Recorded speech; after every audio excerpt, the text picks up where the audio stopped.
말씀이 우리의 심장에 심겨질 수 있도록 은혜 베푸소서 감사드립니다. 예수님의 이름으로 기도드립니다. 아멘. 함께 교독하며 읽은 이사야 30장 18절에서 26절 말씀을 가지고 기다리시는 하나님 돌아오는 우리라는 말씀의 제목으로 은혜를 읽고자 합니다. 우리 좌우 계신 분 바라보며 오늘 주님만 기대합시다 라고 한번 서로 축복하면서 할까요? 시작. 주님만 기대합시다. 네, 주님만 기대합시다. 여러분은 급한 일이 생길 때 본능적으로 누구를 먼저 찾으십니까? 보면 누군가를 먼저 찾는다. 그 모습을 보면서 그 사람이 정말 소중하게 여기고 의지하는 것이 무엇인지를 확인할 수가 있죠. 어려운 일이 닥쳤을 때 하나님을 먼저 찾는다. 아니면 나를 위해서 기도해 줄 수 있는, 나를 위해서 도와줄 수 있는 그런 신앙적인 좀 멘토, 권위자를 먼저 찾는다. 신앙이 참 성숙한 거죠. 그런데 이제 그런 신앙까지 자라기까지가 참 쉽지는 않는 것 같아요. 대부분 급한 일이 먼저 생기면 어떤 것을 먼저 찾냐면 그 일을 도와줄 수 있는 신앙과 상관없이 그런 사람을 먼저 찾든지 어떤 사람은 뭐 경험이나 능력이나 돈이나 시스템을 먼저 찾기도 합니다. 여러분 이게 우리만 그런 것이 아니라 오늘 성경 본문에 나오는 이스라엘 백성도 그랬습니다. 그들이 지금 어려움에 닥쳐했거든요. 누굴 찾았을까요? 하나님을 찾는 것이 아니라 애굽, 지금으로 따지면 이집트를 먼저 찾습니다. 이걸 보면 야 이스라엘 백성들이 왜 그런 잘못된 선택을 했을까라고 할 수 있는데 이건 단순히 잘못된 선택이 아니에요. 이거는 관계의 문제예요. 근데도 불구하고 하나님은 이스라엘 백성을 어떻게 하시냐면 그들을 기다리십니다. 왜? 다시 품으시려고. 그래서 오늘 우리 읽었던 이사야 30장은 오늘 우리가 읽었던 거는 18절에서 26절까지 읽었지만 이사야 30장 전체에 드러나는 이 하나님의 마음은 뭐냐면 기다리심이에요. 기다리심의 절정이 나와 있는 성경이 이사야 30장입니다. 왜 하나님이 이렇게 오랫동안 기다리고 참으실까요? 하나님이 기다리신 이유가 뭘까요? 우리 지난주 예배드리고 토요일날 내려갔던 다혜 자매가 신앙이 없는 남자친구를 군대 제대할 때까지 기다렸거든요. 와, 대단하죠? 왜 기다렸을까요? 사랑하니까. 사랑하니까 기다리죠. 뭐 받아야 될 돈이 있어서 기다리는 게 아니라 사랑하니까 기다렸죠. 하나님이 우리를 이스라엘 백성을 왜 기다리실까요? 사랑하시기 때문에. 사랑하시기 때문에 기다리시는 겁니다. 그래서 이 기다림을 아는 사람을 하나님은 귀하게 여기시고요. 우리 교회는 하나님이 주인이고 하나님을 닮아가야 되잖아요. 그 하나님은 약속을 반드시 지키시고 성취하시는 주님이시고 또 그 약속을 이루시기 위하여 이스라엘 백성을 기다리시는 주님이시잖아요. 그래서 교회도 여러분 기다림의 공동체입니다. 기다림의 공동체. 그렇게 세워져 나가는 거거든요. 그래서 오늘 읽었던 이 본문을 가지고 오늘 제가 어떻게 설교를 하는가. 제가 이제 설교를 할 때 우리 교회가 처음이신 분들, 초신자 분들을 위해서 제가 늘 설교를 이렇게 한다고 먼저 알려주거든요. 오늘 제가 이렇게 설교할 거예요. 오늘 읽었던 18절에서 26절을 알려면 이 앞부분의 배경을 알아야 되거든요. 그래서 1절부터 17절까지 짧은 배경을 먼저 설명해 드릴 겁니다. PPT 준비됐는데요. 자, 하나님보다 애굽을 먼저 찾는 백성들을 제가 이거는 배경은 짧게 설명해 드릴 거예요. 배경 설명이 길어지면 되게 힘들어 하시거든요. 짧게 설명해 드리고 그러면 이 이스라엘 백성들을 하나님께서 어떻게 대하시는지 그 모습을 한번 나누고 난 다음에 돌아오는 자들을 또 하나님께서 어떻게 하시는지 이렇게 제가 한번 설교를 하겠습니다. 자, 먼저는 이 본문에 대한 역사적 배경이에요. 이 역사적 배경 나누면 평소에 역사 좋아하시는 분들은 이거 너무 재미있어 하시거든요. 양청수 성도님처럼 너무 재미있어 하는데 근데 대부분 역사를 힘들어하시는 분들이 있죠. 특별히 우리 교회는 자유곡선이 많아요. 예체능에 계신 분들이 많아서 이런 사실의 팩트에 근거한 거에 대해서 그다지 관심이 없어요. 뭐가 관심이 있을까요? 내 마음이 좋으면 좋은 거야. 그래서 역사적 배경을 나누긴 나눌 건데 짧게 나눌 거예요. 지금 어떤 시대냐면 이게 이사야 30장에 보면 이 히스기야 시대예요. 이때가 가장 왕성했던 나라가 어디냐면 지금 세상에서는 가장 강한 나라가 어디예요? 미국과 중국이죠. 미국과 중국. 근데 이때는 아수르였거든요. 아수르가 가장 강성했던 이 나라 제국이었는데 이 이스라엘이 두 나라로 쪼개져 있어요. 북이스라엘과 남유대. 근데 이때는 이미 북이스라엘은 앗수르에 의해 가지고 멸망을 당한 거예요. 멸망을 당하고. 그리고 요 남유대는 앗수르에 의해 가지고 지금 어려움을 딱 처해 있는 상황이에요. 예. 그러면 어려움에 처해져 있다. 그러면 이때 이스라엘 백성 하나님이 그냥 전적으로 택했잖아요. 그러면 누구한테 가야 돼요? 누굴 찾아야 돼요? 하나님을 찾아야 되는데 누굴 찾는지 알아요? 지금 미국이 있고 중국이 있고 중국이 있고 미국이 있는 처럼 당시 앗수르만큼 힘셌던 나라 어디냐면 이집트였어요. 그래서 이들이 어디를 찾아가냐면 이집트, 성경에는 애굽이죠. 애굽을 찾아가는 거예요. 그래서 애굽, 당시의 강대국 애굽과 동맹을 맺으려고 하는 거예요. 그래서 여러분 성경을 쭉 읽다 보면 지금의 시대랑 거의 비슷하죠. 예, 성경이 옛날 고대 무원의 책이 아니라 진짜 오늘을 살아가는 그리스도인에게도 내 개인적인 삶뿐만이 아니라 이 세상과 이 세계가 어떻게 돌아가는지 알 수 있는 통찰력이 성경에 다 나와 있어요. 예, 성경 읽다 보면 그렇습니다. 그래서 이 남유대, 이 이스라엘 백성이 지금 아수르한테 어려움을 당하니까 누구 찾아갔다고요? 이집트, 애굽을 찾아가는 거예요. 그래서 이거 1절과 2절 말씀 보면 이 성경책 있으신 분들은 보시면 돼요. 성경이 없으신 분을 위해서 제가 그냥 짧게 읽어드릴게요. 이집트 찾아가는 이스라엘 백성들을 향하여 하나님 이렇게 말씀하시는 거예요. 이사야 선지자를 통해 가지고 주님께서 말씀하신다. 거역하는 자식들아 너에게 화가 닥칠 것이다. 너희가 계획을 추진하지만 그것들은 나에게서 나온 것이 아니며 동맹을 맺지만 누구랑 동맹 맺으려고 하는 거예요? 이집트랑 나의 뜻을 따라 한 것이 아니다. 죄에 죄를 더할 뿐이다. 너희가 나에게 물어보지도 않고 하나님께 안 물어보고 이집트로 내려가서 바로의 보호를 받아 피신하려고 하고 이집트의 그늘에 숨으려 하는구나. 하나님 찾지도 않고 묻지도 않고 그냥 세 보이니까 거기로 가는 거예요. 그럼 하나님보다 더 세상의 힘과 지혜를 따라갈 때 여러분 그 인생, 나라, 공동체 어떻게 되는지 알아요? 수치를 당하게 돼요. 이게 3절과 5절에 나오거든요. 제가 짧게 읽을게요. 빨리 읽을게요.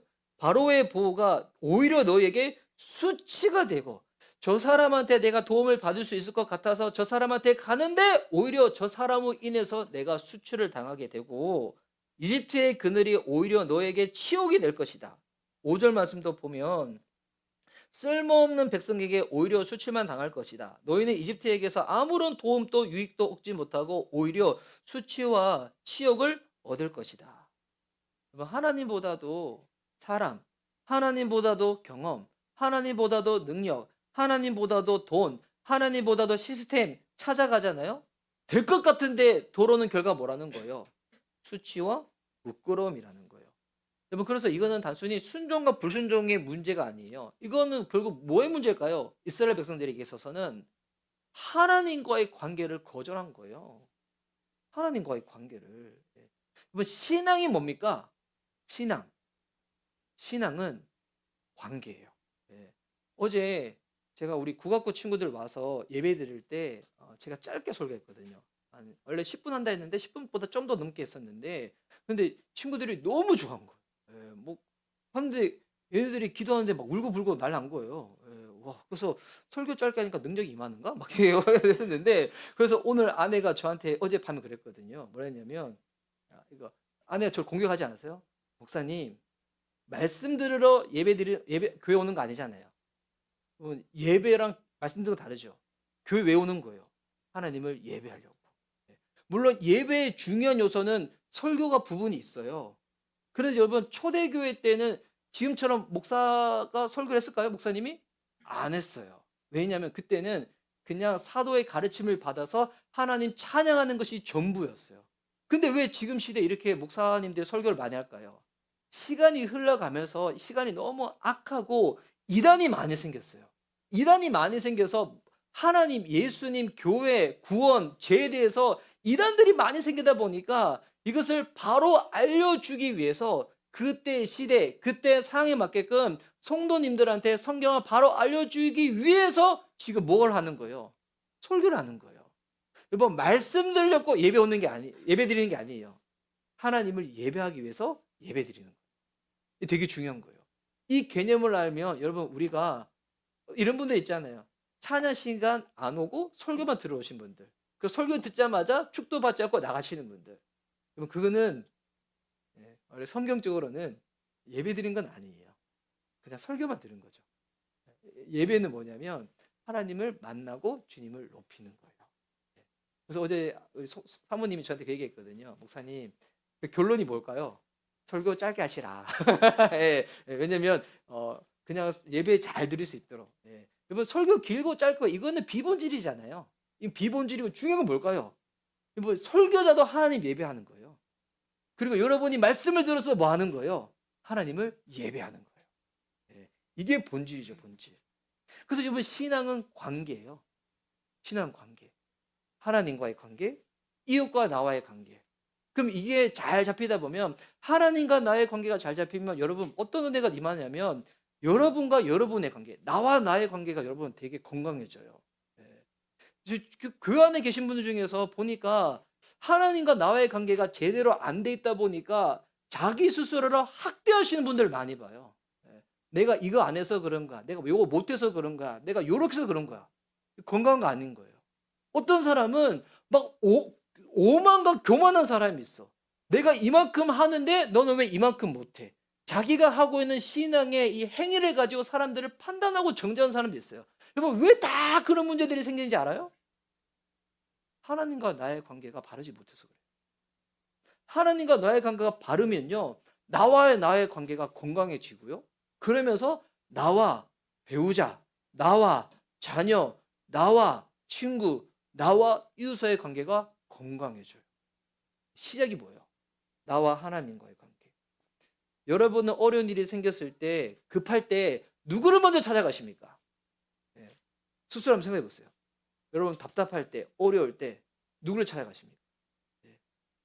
아니면 꼭 하나님을 찾아주지만 하나님 보이지 않으니까 우리가 신앙이 약할 때는 여러분 누군가한테 도움을 구하십니까? 여러분 제가 이 질문 한번 던져볼게요. 여러분의 신앙에 아비가 있어요?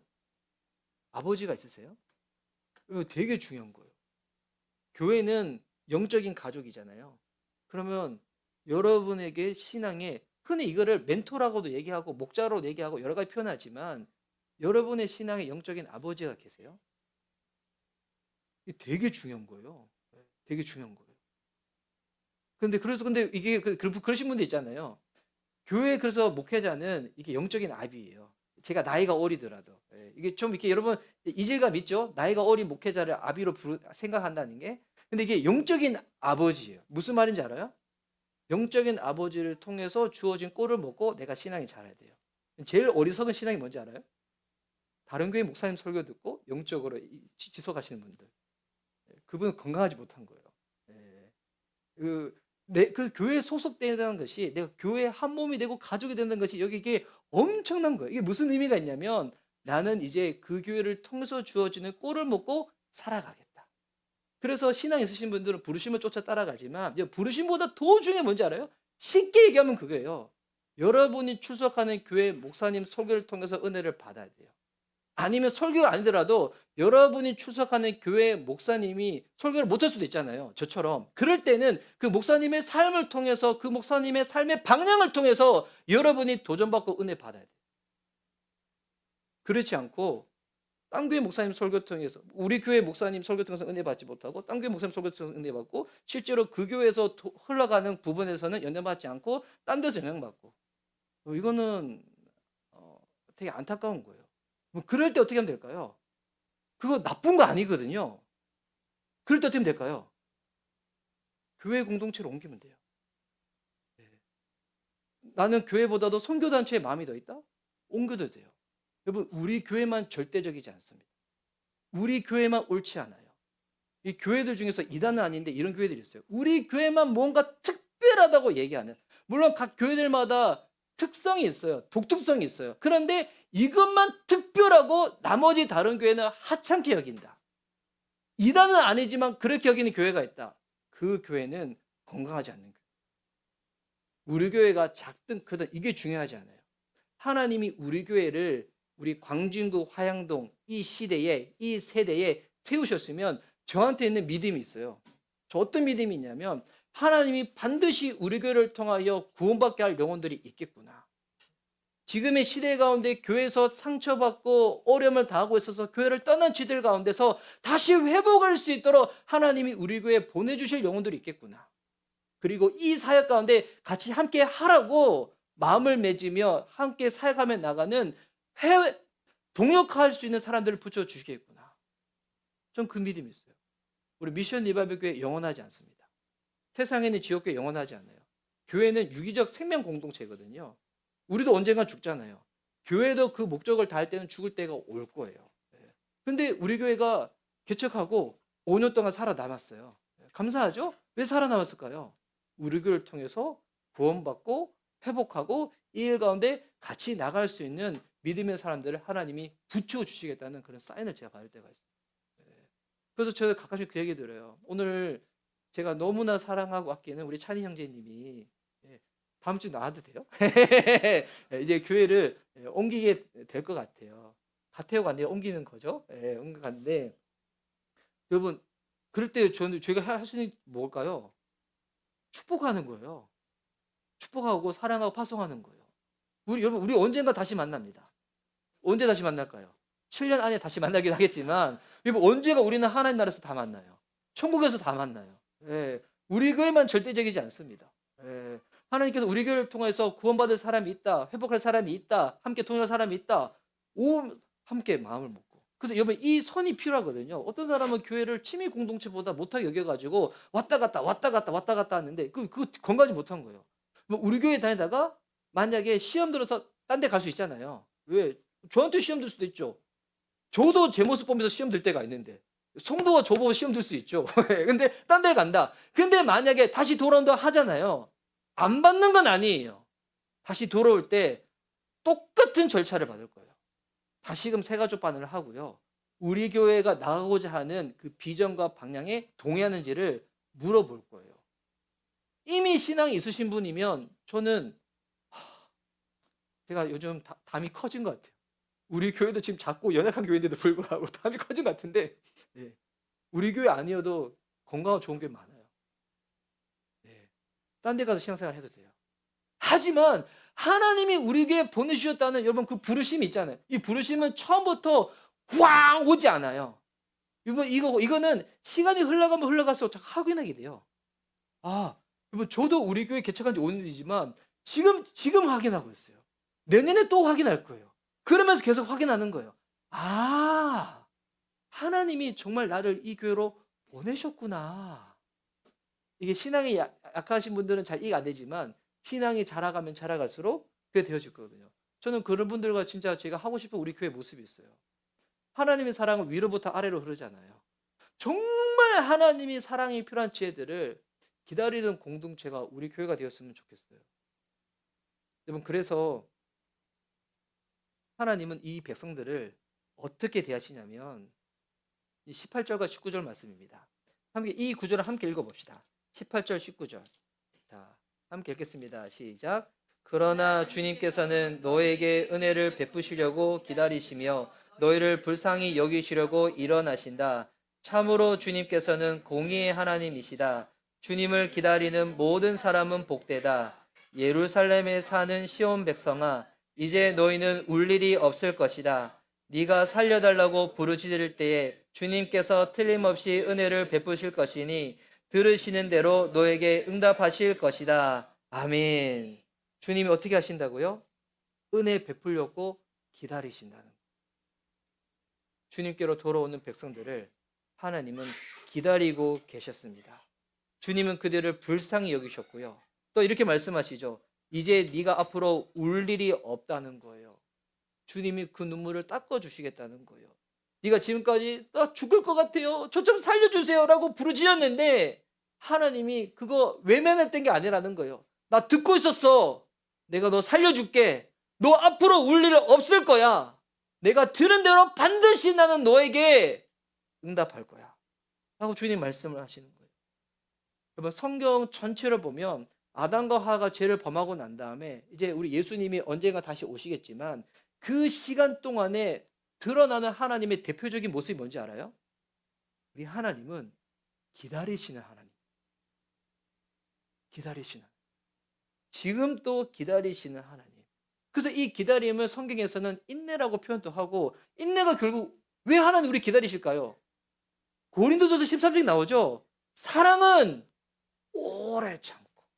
그 사랑이 뭐예요? 하나님이시죠.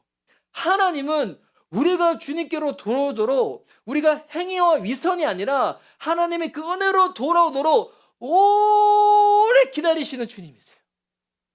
주님은 지금 또 기다리고 계십니다. 우리 예수님이 다시 오시는 그때에 성경에 보면, 그때는 예수님이 심판주로 오신다고 했거든요. 2000년 전에 예수님이 인간의 몸을 입고 오셨을 때는 우리를 위하여 대신 고통당하시고 죽으시는 모습으로 오셨어요. 인간의 모습으로 오셨어요. 하지만 예수님이 언젠가 다시 오실 때는, 그때는 심판주로 오시거든요. 그러면 왜 예수님이 이렇게 더디 올까요? 우리 지난주에 가은이가 저한테 물어봤어요. 지금 당장 이 시대를 보면 예수님이 금방 오셔야 될 것 같은데 왜 아직 예수님 오지 않나요? 예수님이 지금 이 심판을 소극적으로 미루시는 걸까요? 그게 아니에요. 예수님은 적극적으로 기다리시는 거예요. 우리를 사랑하시기 때문에. 한 영혼이라도 택함 받는 사람들이 구원에 이르기 위하여 주님은 기다리시고, 그 기다림을 아는 하나님의 사람들을 통하여 복음을 나누고 복음을 살아내고 복음의 공동체로 교회를 통하여 기다리시는 거예요. 주님 기다리시는 거예요. 뭐 오해하지 마세요. 주님 오신다고 했는데 왜 단방에 안 오시는가? 아니에요. 이 세상 보면 너무 심판 나올 것 같죠. 지금 저도 막 교육과 이런 거 보면 정말 큰일이에요. 이미 지금 유럽은 잠식됐고 미국도 잠식됐고, 이거 아마 분명히 한국도 그렇게 될 건데, 왜 주님이 그럼에도 불구하고 여전히 이러시는가요? 이유는 하나예요. 우리 주변에 구원받을 영혼들이 있어요. 우리 주변에 하나님의 사랑이 필요한 지체들이 있어요. 깨어지고 망가지고 무너진 그 지체들이 있어요. 그들을 주님께서 기다리시는데, 누구를 통해 기다리신다고요? 하나님은 우리와 함께 하시려고 결정하시기 때문에 하나님의 마음을 아는 자들을 통하여 그들을 기다려주기 원하시고, 그들을 섬기기 원하시고, 그들을 사랑하기 원하시는 거예요. 주님 기다리세요. 그럼 언제 주님이 오실까요? 이거는 저는 그렇게 봐요. 이거 절대적인 거 아니에요. 저의 해석인데, 요나가 하나님 말씀에 불순종해서 이게 다시스로 가려고 배 탔었을 때 하나님이 지중해를 흔드셔가지고, 배에는 예수님 안 믿는 사람들, 그냥 이방 신앙 섬기는 사람도 많았는데 그 모든 사람들이 다 고통을 당했잖아요. 소돔과 고모로 땅에 의인 10명 없었을 때 심판이 임했잖아요. 하나님의 마음을 아는 사람이 이 땅에 형격히 줄어들고 사라질 때, 이제 하나님은 당신의 마음을 알아서 함께 동역할 사람이 없는 거예요. 그때 주님 오시지 않을까? 이거 저 혼자만의 묵상이에요. 뭐 오늘 신학자 얘기가 아니에요. 여러분 절대적이지 않지만 저는 그런 생각을 해봅니다. 자, 그래서 그들이 돌아왔다. 하나님 어떻게 하실까요? 이게 20절에서 26절까지 쭉 나옵니다. 요거 읽을까 말까 고민하거든요. 요거 읽으면 시간이 길어질 것 같아서. 하지만 제가 빨리 읽을게요. 제가 평소에 랩도 하거든요. 제가 빨리 읽을게요. 20절에서 26절까지 쭉 읽을 겁니다. 여러분은 화면이나 성경을 한번 보세요. 20절. 비록 주님께서 너에게 환난의 빵과 고난의 물을 주셔도 다시는 너의 스승들을 숨기지 않을 것이다. 내가 너의 스승들을 직접 뵐 것이다. 네가 오른쪽이나 왼쪽으로 치우치려고 하면 너에 대해서 이것이 바른 길이니 이 길로 가거라 하는 소리가 너에게 들릴 것이다. 무슨 말씀이에요? 너 애굽을, 그 사람을 스승 삼지 말고 내가 너의 스승 돼줄게. 내가 너의 선생님 돼줄게. 이 얘기를 하시는 거예요. 그리고 22절부터 읽을게요. 그리고 너는 네가 조각하여 은을 입힌 우상들과 네가 부어 만들어 금을 입힌 우상들을 부정하게 여겨 마치 불결한 물건들을 내 던지듯 던지면서 네 눈앞에서 없어져라 하고 소리칠 것이다. 와, 그때는 철이 들었어. 이제는 스스로 이거 아니야! 이걸 가짜였어! 라고 하는 거야. 와, 우리 이제 청소년 얘기하려고 하다가 멈췄어요. 예. 그죠? 좋아하는 연예인들 있잖아요. 우상들 있잖아. 하나님만큼 좋아하는. 어떨 때 하나님보다 더 좋아하는. 근데 나중에 철이 들면 이것이 아니었어! 라고 딱 하는 거야. 얘네들 열심히 활동해. 난 그래도 하나님 더 좋아. 막 이렇게 되는 거예요. 네. 23절. 네가 땅에 씨앗을 뿌려 놓으면 주님께서 비를 내리실 것이니 그 땅에서 실하고 기름진 곡식이 날 것이다. 그때 너의 가축은 넓게 트인 목장에서 풀을 뜯을 것이다. 그때는 주님이 막 되게 해주시는 역사. 바꿔오는 소와 나귀도 아무 것이나 먹지 않고 키와 부삽으로 까부르고 간을 맞춘 사료를 먹을 것이다. 큰 살육이 일어나고 성들의 탑들이 무너지는 날에 높은 산과 높은 솟은 언덕마다 개울과 시냇물이 흐를 것이다. 26절은 같이 읽어야 돼요. 26절은 같이 읽을게요. 그래서 보라색으로 되어 있죠. 같이 읽겠습니다. 시작. 주님께서 백성의 상처를 싸매어 주시고 매맞아 생긴 그들의 상처를 고치시는 날에 달빛은 마치 햇빛처럼 밝아지고 햇빛은 7배나 밝아져서 마치 7날을 한데 모아 놓은 것 같이 밝아질 것이다. 아멘. 무슨 말인가? 우상은 무너지고 진짜 참된 회복을 누리게 된다는 거예요. 와, 26절 이 말씀 보면서 어떤 말씀 드냐면 여러분 월급빛이 달라진대요. 처음에는 달빛이었대요. 요거는 여러분 낭만적인 게 아니라 달빛, 어두운 빛이라는 거예요. 그런데 이제 네 얼굴에 어떤 빛이라고요? 햇빛처럼. 제가 어젯밤에 갑자기 장례식장 갔거든요. 저 옛날 교회 성도들 많이 만났는데 저 가만히 있었는데 제가 계속 그 얘기 들었어요. 목사님 왜 이렇게 얼굴이 좋아 보여요? 네. 지금 우리 미션 예배교회 성도님들은 얼굴이 좋은 이상한 목사의 설교를 듣고 있습니다. 얼굴이 좋다는 얘기를 너무 많이 들었어요. 왜 이렇게 목사님 얼굴 빛에서 빛이 나요? 머리가 돋봐서 그런가? 모르겠는데 하여튼 그게 너무 들었어요. 저 보니까 오늘 이거였던 것 같아요. 주님이 저를 회복시키고 계신 거예요. 주님이 저를 회복 중에 계신 거예요. 와, 무슨 말이에요? 돌아가기만 하면 하나님의 회복이 시작된다는 거예요. 딴 데로 가는 게 아니라 하나님께로 돌아가면 하나님의 회복이 시작되어집니다. 여러분 이게 우리를 향한 하나님의 마음입니다. 그 하나님께서 우리에게 말씀하시는 거예요. 돌아오라고. 여러분 이 예배가 아무것도 아닌 것 같지만 하나님께 돌아가는 자리입니다. 목장 모임 아무것도 아닌 것 같죠? 아니에요. 하나님께로 돌아갈 수 있도록 주께서 우리에게 은혜의 그 방편으로 허락하시는 거예요. 그래서 여러분 이 예배가 이 교회 그당 건물이 아무것도 아닌 것 같지만 이 신비한 은혜가 있어요. 우리가 주님 앞에 예배드리고 모일 때 이곳에 이번 분명한 것은 지금 이상한 목사의 설교를 듣는 것이 아니라 하나님이 이곳에 우리와 함께 하시는 거예요. 우리가 마음을 열고 주님을 바라볼 때 주님이 성령의 능력으로 우리를 만지시고 치유하시고 고치시는 거예요. 그래서 그 은혜가 있으니까 이 예배당인데도 불구하고 우리가 뭐라고 호칭하는 거예요? 성전이라 말하잖아요. 하나님이 우리와 함께 하시기 때문에 이 건물이 성전의 기능이 회복되어지는 거예요. 우리의 죄가 사함받고 주님께 예배를 드리고 우리가 고침받고 회복되어지는 거. 가끔씩 그런 분들이 있어요. 하나님 우리 회복시키시겠다고? 근데 하나님 그때 내가 그렇게 힘들었는데 내가 그렇게 울부짖었는데 하나님 저 외면하셨잖아요. 안 들어주셨잖아요. 너 얼마나 외롭고 힘들고 고통스러운지 주님 아시잖아요. 근데 하나님 나 회복하신다고요? 주님 증거대봐요. 주님 증거대봐요. 그 증거 있어요? 하나님이 우리를 회복시키는 그 증거 뭔지 알아요? 그게 교회예요. 그게 교회예요. 그때 우리 옆에 교회가 있는 거예요. 그때 우리가 교회 안에 교회로 있는 거예요. 교회는 어떤 공동체예요? 종교적 고루성을 채우는 공동체가 아니에요. 그냥 형식적으로 줄 예배 드리고 형식적으로 봉사하고 어렸을 때부터 몸에 배워서 11조 하고 그래서 시간 지나서 직분 받고 그러다가 나는 주님 안에서 닮아지는 것도 없고 변화되는 것도 없고 난 주변에 아무것도 없음에도 불구하고 다 그렇게 살아가니까 그렇게 살다가 그냥 장로 받아서 그냥 나중에 은퇴해서 끝나는 거 이번 이런 형식적인 공동체가 교회라면 그런 교회는 없어도 됩니다. 왜? 그런 교회로는 사람이 변화 안 될 거예요. 세상이 달라지지 않을 거예요. 교회는 기다리는 공동체, 섬기는 공동체예요. 품는 공동체예요. 내가 그 은혜를 먼저 누리고요.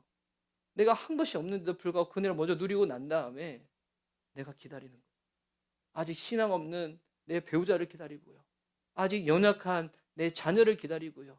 아직 교회 안에서 망가지고 깨어진 그 상처받고 죄 가운데 놓여있는 그 지체를 하나님이 나를 기다리듯이 나도 동일하게 나도 약하지만 내가 할 수 있을 만큼 지치지 않는 만큼 내가 그 사람 옆에서 내가 기다려줘야지. 내가 품어줘야지. 하나님이 나를 사랑했는데 내가 그 사람을 사랑할 수 있는 최소한은 그 옆에 내가 있어줘야지. 교회는 기다리는 공동체, 품는 공동체. 못해도 돼요. 할 수 있을 만큼만 하면 돼요. 주님 우리 연약한 거 아시거든요. 우리가 그렇게 하지 못하는 존재라는 거 주님 아시거든요. 근데 용기 내서 그렇게 해보겠다면 그렇게 할 수 있을 만큼만 그냥 해보면 되는 겁니다.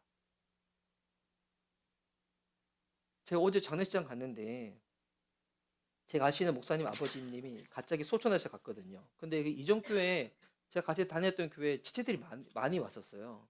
근데 만났는데 제가 좀 안타까웠던 게 교회 떠난 지체들이 너무 많은 거예요.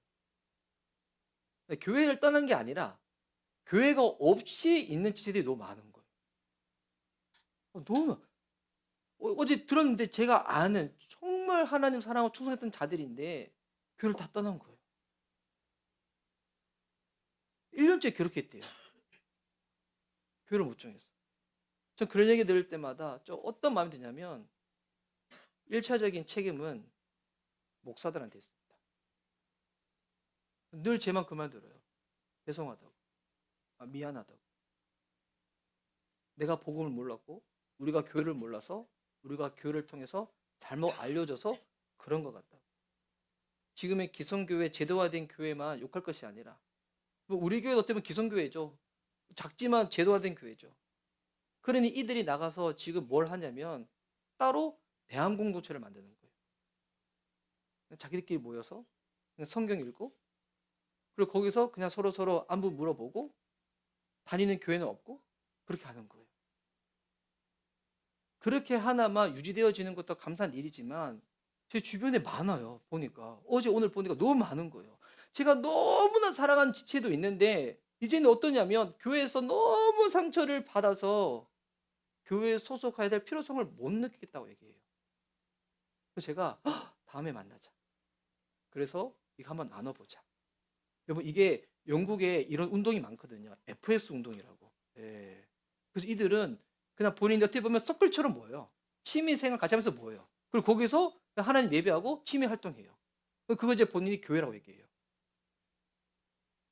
그렇게 해서라도 유지되면 감사한데 여러분 교회가 교회 되려면 흘러가는 과정 중에서 이게 있어야 돼요. 단순히 내가 이렇게 있으니 괜찮게 이게 아니라 성경에 나오는 성경적인 교회의 특징이 뭐예요?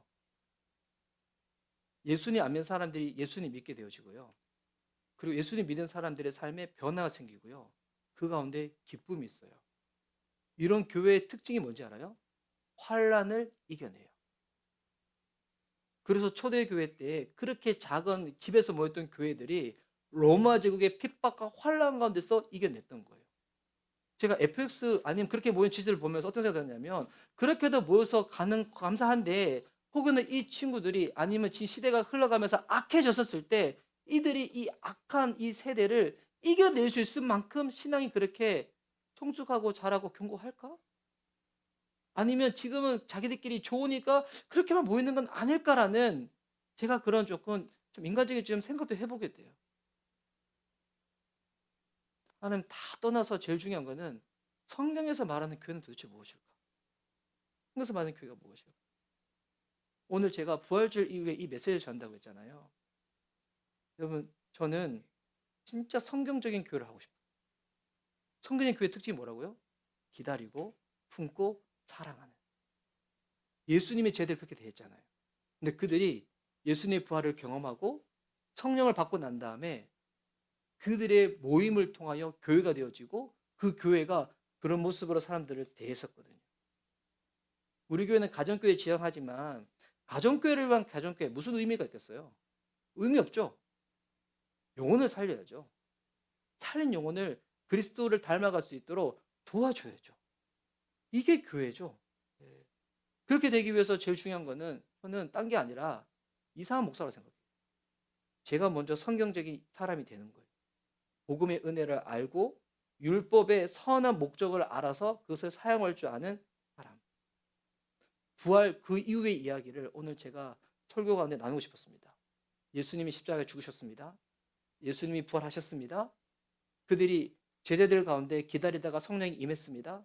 그들이 기도하다가 성령이 임했죠. 그리고 생긴 결과 열매가 뭐예요? 교회죠. 교회는 기다리시는 하나님의 마음을 누리고 그것을 실천하는 공동체입니다. 여기 계신 분들 중에서 누가복음 15장 비유에 나오는 집 나간 탕자도 있을 거고요. 아버지랑 같이 있음에도 불구하고 아버지의 마음을 전혀 모르는 집 안에 있음에도 불구하고 집 안에 있는 탕자도 있을 거예요. 모태신앙들은 속아요. 내가 어려서부터 교회에서 쭉 자랐는데 내가 어떻게 집을 나갔어? 우리 청소년들도 그 생각 해본 적 있어요? 내가 집 나갔다고 생각해 본 적 있어요? 이 마치 이런 거예요. 집에 살고 있잖아요. 부모님이랑 대화 안 될 때 있죠. 그때 마음 어때요? 힘들죠? 그게 똑같은 거예요. 교회 안에 있는데 아버지 하나님의 마음을 전혀 몰라. 소통이 안 돼. 집 안에 있는 첫째 아들이 집 나간 거예요. 둘째 아들처럼 나간 거랑 외형적으로 안 나갔지만 마음은 나가 있는 거예요.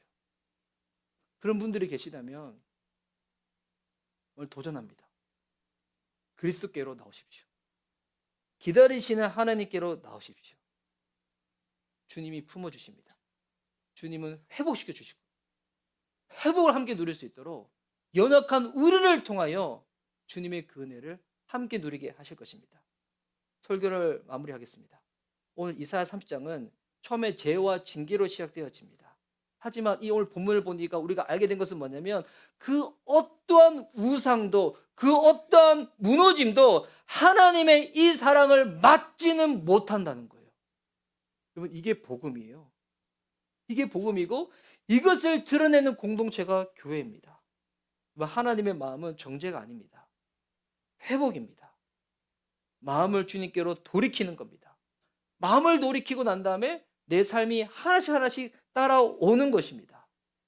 여러분 우리 미션 리바이벌 교회를 통해서 오늘 또 그 우리 교회 주인 되시는 주님을 바라보시면서 여러분을 기다리시는 주님 앞에 마음으로 다가설 수 있는 시간 되었으면 좋겠습니다. 우리 또 교회된 우리들이 함께 기다리며 먼저 우리 주변에 하나님이 붙여준 그 영혼들 가운데 손을 내밀어 줄 수 있는 우리 미션 리바이벌 교회가 될 수 있기를 예수님의 이름으로 축복합니다. 아멘. 우리 함께 찬양하시도록 하겠습니다. 찬양하고